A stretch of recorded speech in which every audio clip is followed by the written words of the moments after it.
Assalamualaikum warahmatullahi wabarakatuh. Apa kabar kalian semuanya? Mudah-mudahan kalian semuanya dalam keadaan sehat walafiat, tidak kekurangan satu apapun, selalu tetap semangat untuk menjalankan segala aktivitas dan juga rutinitasnya.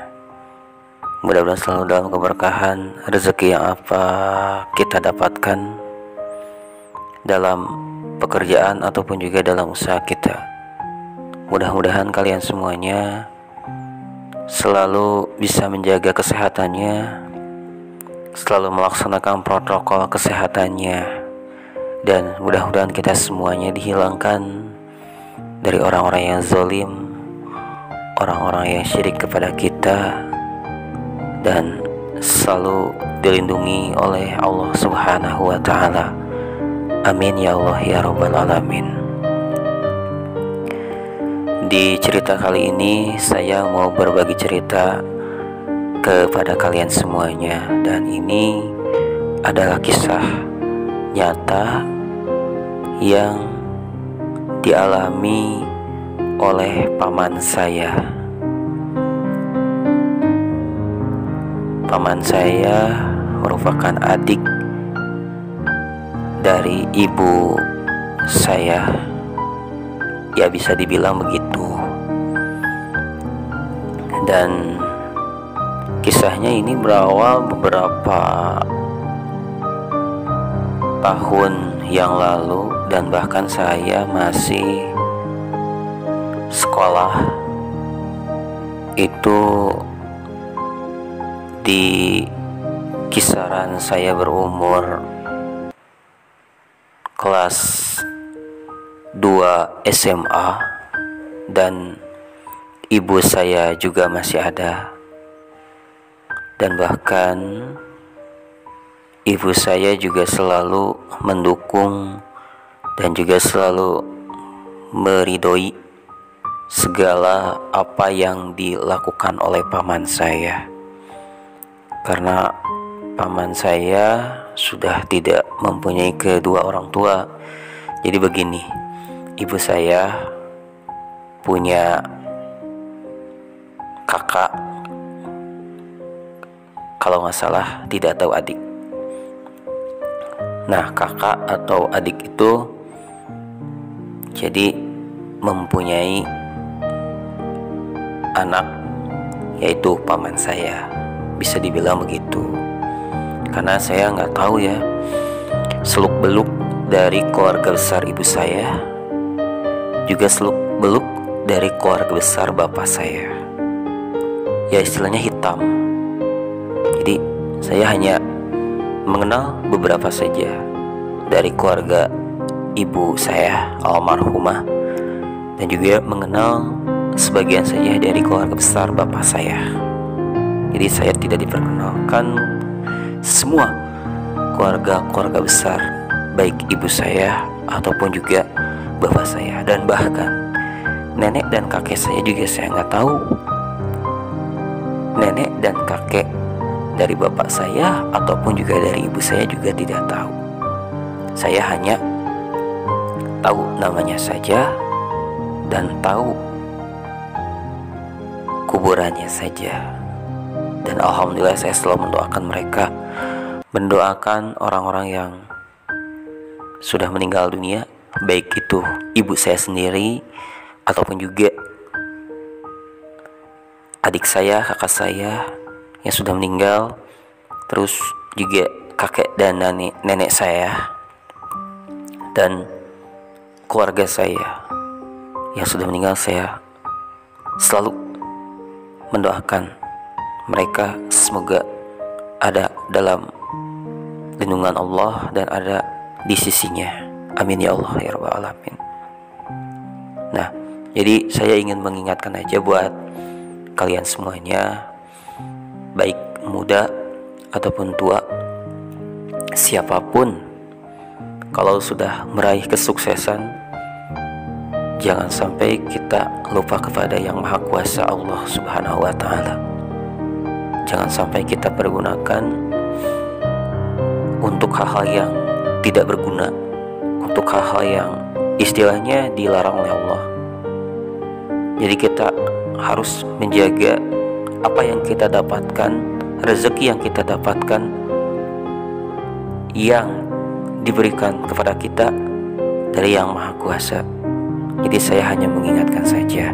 Kenapa saya berbicara seperti ini? Karena ini yang dialami oleh paman saya. Dulu paman saya ini, ya kalau dibilang SMK-nya nggak baik, karena selalu bertengkar ataupun juga selalu tawuran kalau tidak salah, sehingga dikeluarkan dari sekolahnya. Dan untuk membantu biaya orang tuanya dan juga untuk uang jajan sendiri, paman saya itu di rumahnya suka ngulik-ngulik, benerin radio gitu kan, benerin elektronik. Karena paman saya itu ke SMK, sekolahnya SMK tentang teknik mesin. Dan selain itu juga, selain di rumah, paman saya mengerjakan seperti itu. Karena kalau sekolah lagi, paman saya tidak akan diterima di SMK ataupun juga SMA manapun, karena sudah tercap tidak baik. Dan tambahannya paman saya itu berdagang, ya kayak dagang asongan gitulah, ya kayak permen di bis-bis kayak gitu, kayak air mineral dan lain sebagainya.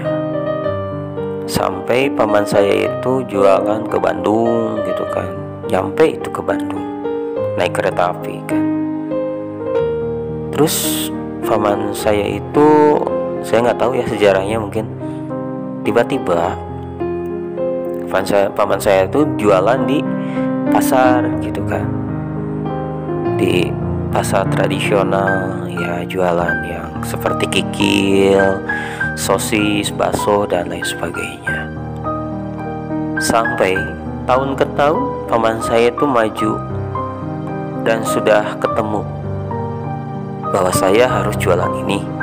Ya sudah ketemu jualan apa-apanya. Dan bahkan selalu dikirim barang dari Bandung, barang-barang yang akan dijualkan di pasar. Dulunya lapak biasa, kayak bongkar pasang gitu, pakai meja, bongkar. Sampai tahun-tahun kemudian paman saya mempunyai jongkok atau kios di dalam pasar. Kalau sebelum itu kan di luar pasar tuh pakai meja. Sekarang paman saya punya kios di dalam, dan bahkan dagangannya pun bertambah banyak sampai maju di pasar tersebut. Terus maju sampai maju dan uangnya dikumpulkan, ya sampai ya bisa menikah sama orang Bandung. Terus dikumpulkan uangnya sampai bisa membeli beberapa kios di dalam pasar. Bahkan di setiap pasar tradisional yang ada di kota saya ini ada gitu jongkoknya yang jualannya orang lain. Terus sampai bisa menikah, sampai asalnya ngontrak rumahnya, terus ngegade sampai gadean itu milik sendiri, bisa kebeli motor, bisa kebeli mobil, dan bahkan kemajuan usahanya itu bisa memperkerjakan orang lain. Dengan cara apa? Dengan cara membuat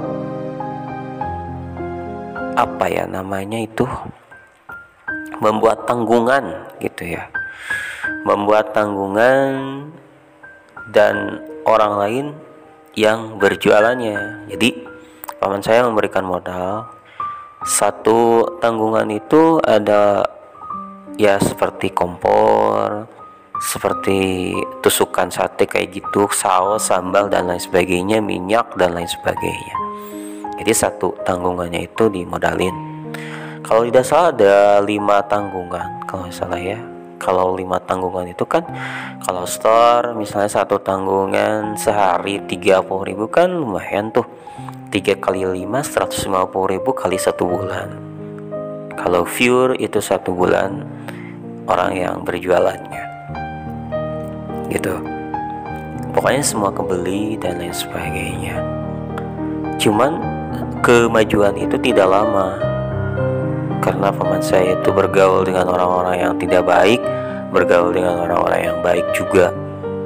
Apalagi ya saya bukan suuzon sama istrinya, karena di balik kesuksesan seorang suami itu ada perempuan yang luar biasa di sisinya. Itu kan peribahasa gitu kan. Tapi tergantung istrinya seperti apa dulu. Kalau istrinya memang selalu hura-hura, kalau istrinya memang memberikan power kepada suaminya, ya nol gitu kan. Kecuali punya istri yang memang mendukung ibadahnya, terus juga harus bergaul dengan siapa dan bisa memilah dan juga memilih mana yang baik dan juga mana yang benar. Tapi di sini paman saya bergaul dengan orang-orang yang kebanyakan tidak baik, bergaul dengan preman-preman pasar, terus juga selalu minum minuman keras kalau tidak salah. Itu juga yang terdengar. Dan juga bergaul dengan orang sesat gitu kan. Jadi saya tahu informasinya dari adiknya. Jadi paman saya itu punya adik. Nah, adiknya itu selalu ya bercerita seperti itu. Sampai bahkan ya pokoknya tidak benar lah bergaulnya. Dan saya mendengar itu juga masuk ya mengikuti omongan-omongan aliran sesat. Jadi sholat itu bisa dibeli gitu kan. Jadi sekian ratus ribu atau sekian juta ini untuk sholat berapa bulan gitu kan. Sampai ya mungkin kalau zamannya itu kan ada apa ya, ya kayak di apa, otaknya dicuci gitu ya. Kalau dulu kan sering tuh ada kabar-kabar otak tuh dicuci dan lain sebagainya. Dan bahkan itu terjadi beberapa tahun silam. Ya prosesnya juga lama lah untuk menuju kesuksesan itu. Tapi ya karena bergaulnya seperti itu, terus juga saya mendengar sana sini seperti itu, dan saya juga lama banget tidak bersilaturahmi. Dan yang paling saya sakit hati itu ketika paman saya itu maju sukses. Kan ibu saya sering datang ke rumahnya tuh, sering banget. Padahal niat ibu saya itu bukan ingin meminta uang gitu kan, bukan ingin meminta uang sepeser pun. Tapi ibu saya itu ingin melihat anak dari paman saya, atau kalau dibilang cucunya lah ya.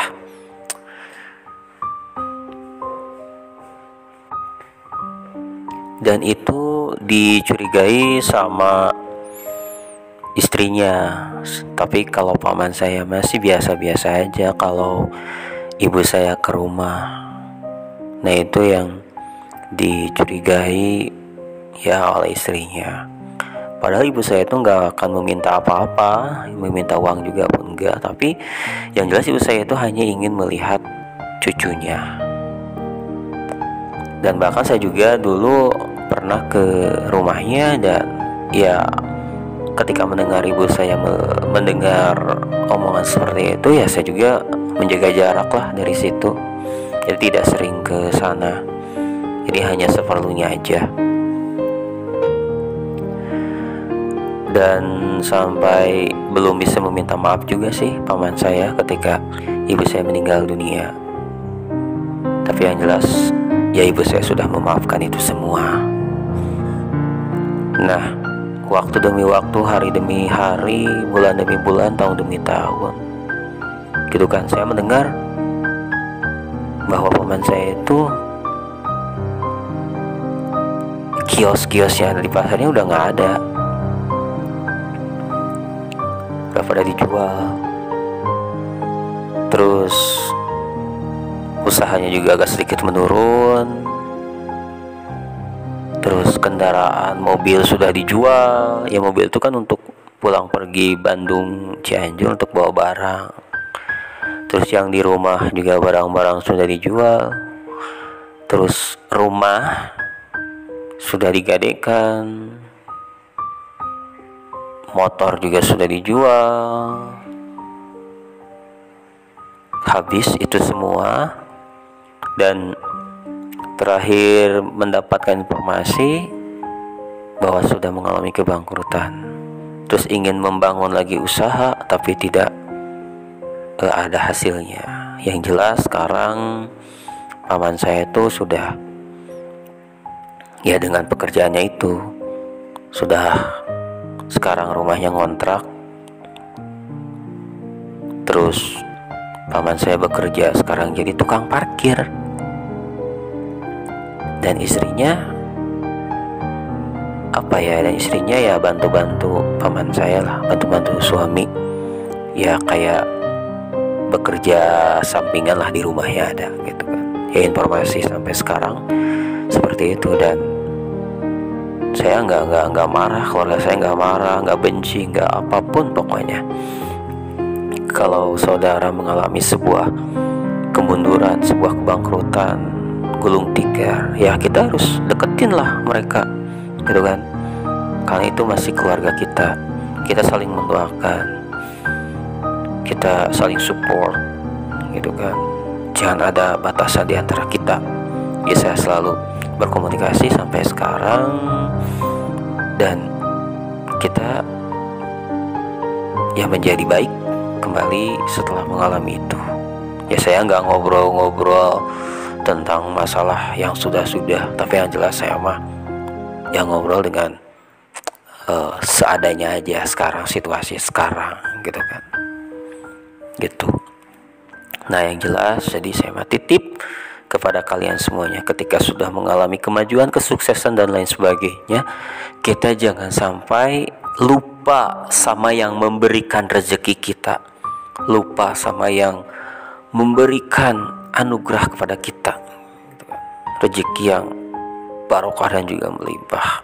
Kita harus ingat kepada Allah, ingat yang memberikan rezeki itu siapa, kita itu siapa, kita dibangkrutkan sama siapa gitu. Kita harus ingat sama yang Maha Kuasa, jangan sampai kita terbuai dengan sebuah kesuksesan, karena setan itu akan masuk ke dalam orang-orang yang sudah mengalami kesuksesan. Saya titip aja kepada kalian semuanya ya. Buat kalian yang punya cerita, kisah nyata, tapi jangan mengada-ngada, silakan kalian bisa share sama saya, bisa tulis kolom komentarnya ya, bisa cantumkan nomor kalian. Terus nanti saya japri kalau misalnya kalian punya cerita kalian nanti bisa dikirim ke email saya ya. Mudah-mudahan cerita saya ini bisa menginspirasi Anda, bisa mengambil hal yang positif dan juga bisa membuang hal yang negatifnya ya. Mudah-mudahan kalian selalu tetap semangat saja ya, selalu ada dalam kesuksesan buat kalian. Jangan lupa untuk supportnya, untuk like, subscribe, komen, dan juga share-nya ya, untuk membantu channel saya ini supaya berkembang dan saya bisa berbagi kebaikan kepada siapapun orang yang membutuhkan, dan juga bisa membahagiakan orang tua saya dan juga keluarga saya. Terutama saya ingin bercita-cita ingin membahagiakan orang tua saya. Terima kasih. Wassalamualaikum warahmatullahi wabarakatuh.